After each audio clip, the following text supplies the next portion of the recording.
Hi guys! Today we are exploring one of the most historic walks in the United States, the Freedom Trail in Boston. It's about 2.5 miles long and takes you through 16 important historical sites connected to American Revolution. We are just going to walk, explore, and experience the history step by step.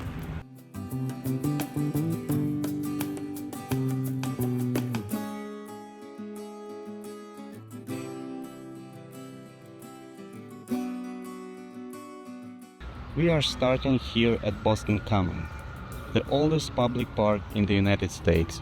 It was used for many things in the park, including military training and public gatherings. Today it's peaceful green space right in the middle of the city.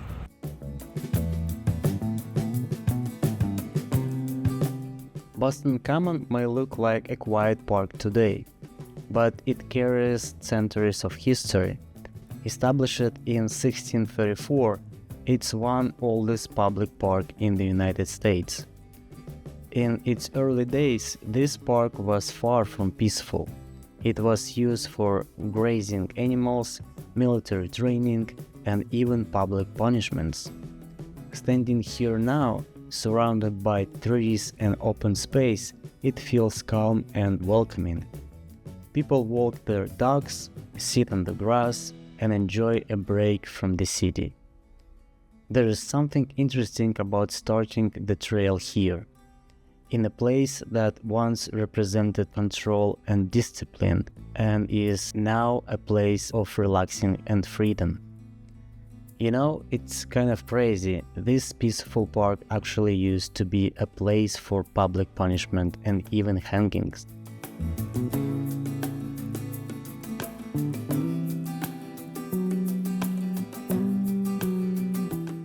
Right next to the park is the Massachusetts State House.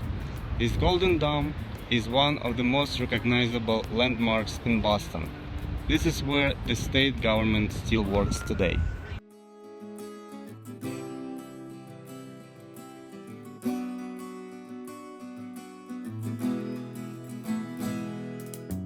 The Massachusetts State House stands above the common, always watching over the city. Its golden dome reflects the light and immediately draws attention.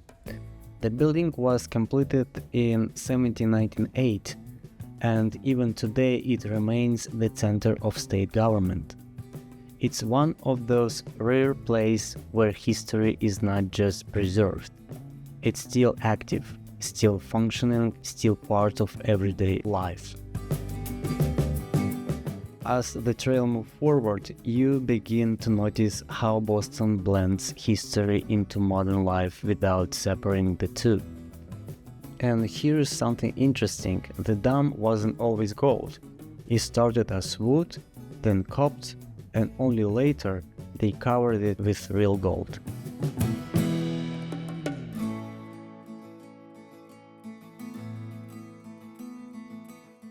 The next stop is Park Street Church.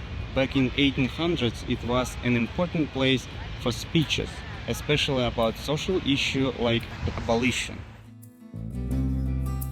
The tall white steeple of Park Street Church rises above the busy intersection.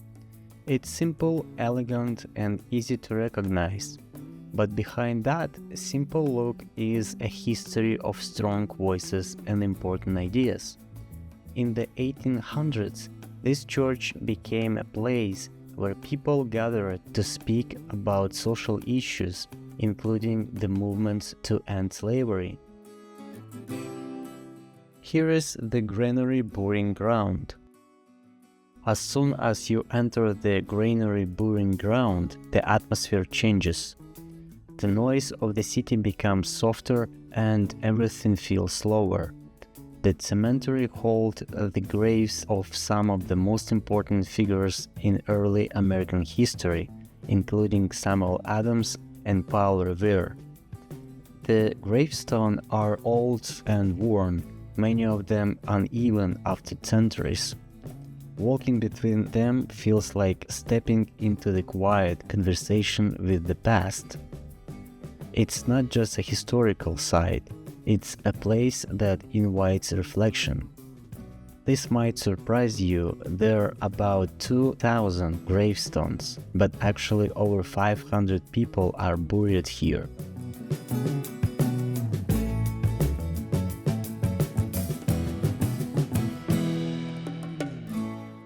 This is King Chapel. It was one of the first Anglican churches in New England and has a very unique stone design. King's Chapel feels different from everything around it. The heavy stone walls gives it a sense of performance, like it has been standing here quietly watching the city change over time. The original church on this site was made of wood, but as the city grew, it was replaced with this stronger stone structure. Right next to it is one of the oldest burial grounds of Boston. Here graves date back to the 1600s. Walking through this area, you can really feel how deep the history of the city goes, not just in building, but in the lives of the people who were here long before. What's interesting here, this wasn't the original church. They had to rebuild it because it became too small.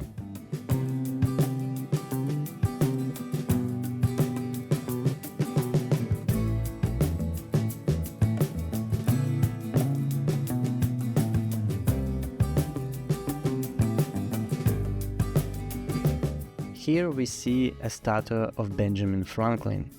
This marks the site of the first public school in America.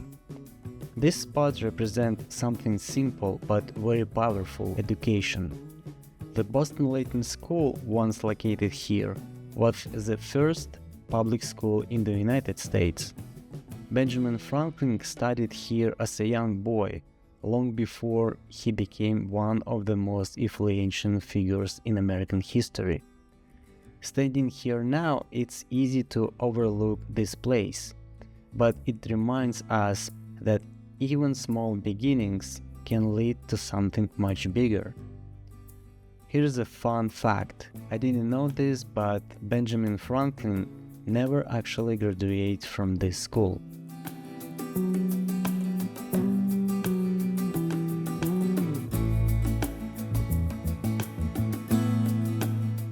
We are arrived at the Old South Meeting House.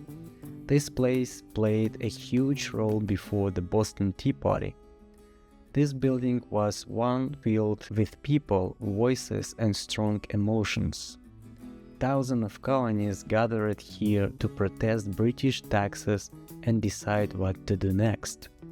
It wasn't just a meeting, it was a turning point.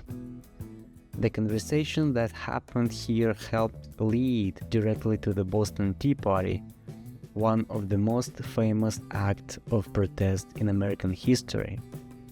Try to imagine this: more than 5,000 people were packed inside here.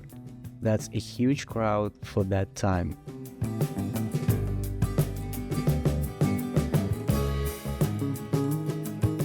This is the Old State House. Right outside is where the Boston Massacre happened. The Old State House stands in the middle of the city, surrounded by modern buildings.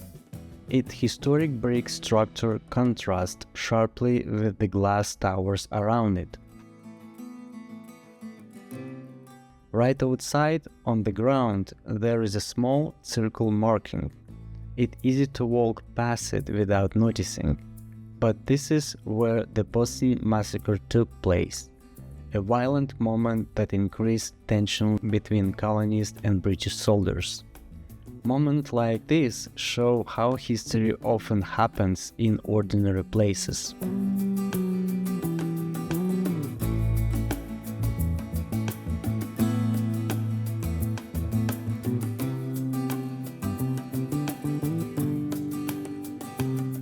Behind me is the Faneuil Hall. It's often called the cradle of library because it was a place of public speeches and protests.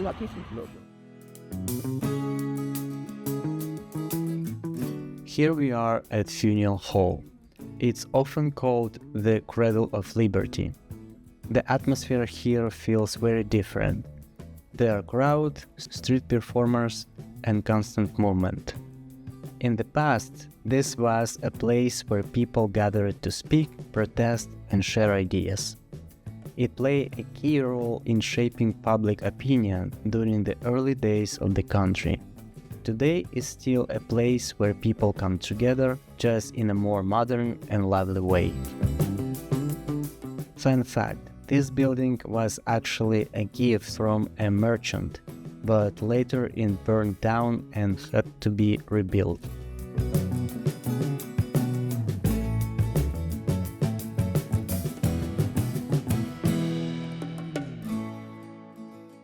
And now we are at Faneuil Hall Marketplace. This area feels completely different from the historic stops on the trail. There is music, food, people everywhere, and a really lovely atmosphere. After walking through so much history, this felt like the perfect place to slow down for a bit. Faneuil Hall Marketplace is full of small food stops, local shops, cafés, and restaurants. As we walked through the marketplace, there was something interesting around every corner. The smell of fresh food, coffee, baked desserts, everything makes the place feel warm and inviting. Even though it's very touristy, it still has a fun and cozy atmosphere. There are so many little places to stop, grab something to eat, and just enjoy the energy of the city. And fun fact, this marketplace has been a gathering place for people for more than 250 years. So even today, people still come here for the exact same reason: to eat, shop, meet people, and spend time together. We decided to take a small break here and went upstairs near the atrium. For the second floor, you can really see the whole marketplace from above. People walking around, talking, eating, and exploring. It's actually a really nice spot to sit for a few minutes and just watch everything happening below.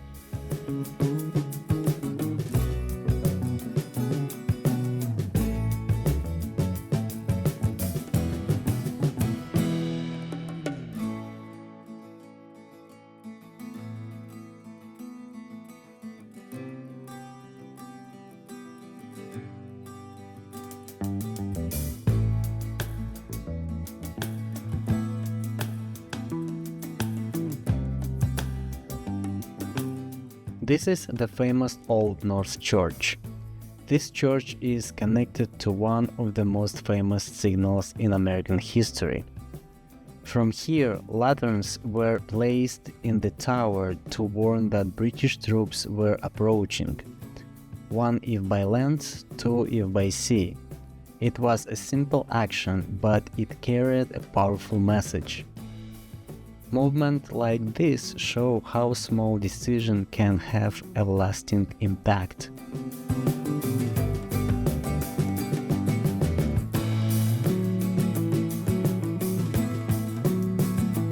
We are now at Copp's Hill Burying Ground. From here you can see both history and the modern city at the same time.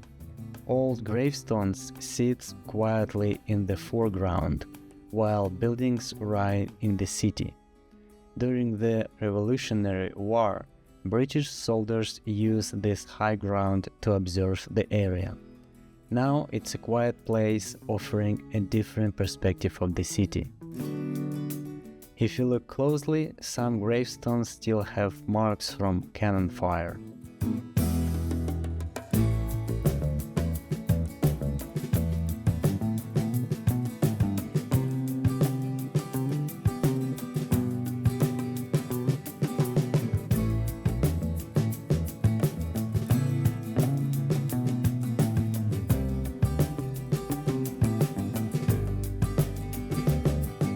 This is the USS Constitution. The USS Constitution is one of the most famous ships in American history. It's the oldest commissioned naval vessel still afloat. Today it was under construction, so we couldn't get close or go inside. But even from a distance it still feels powerful, a symbol of strength and endurance. They call it Old Iron Sides because cannonballs once bounced off its wooden hull.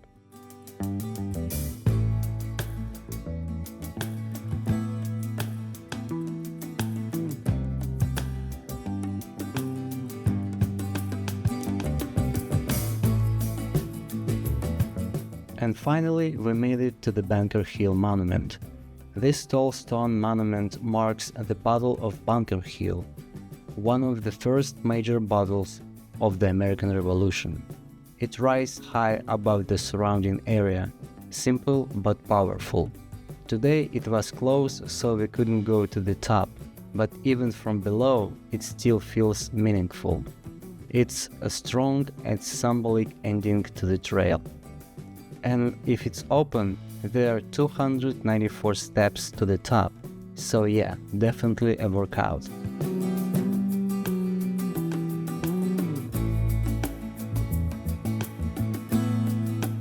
That was the Freedom Trail, a walk through history right in the middle of Boston. Walking this trail is not just about history, it's about seeing how the past still lives inside the present. Every street, every building, every small detail tells part of the story.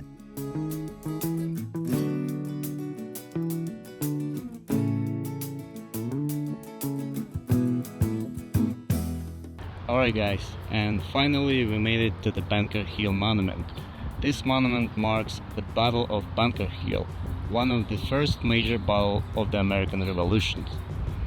So, this was the Freedom Trail, a walk through history right in the middle of the Boston. If you enjoyed this video, don't forget to like, subscribe, and stay tuned for more adventures. See you in the next one.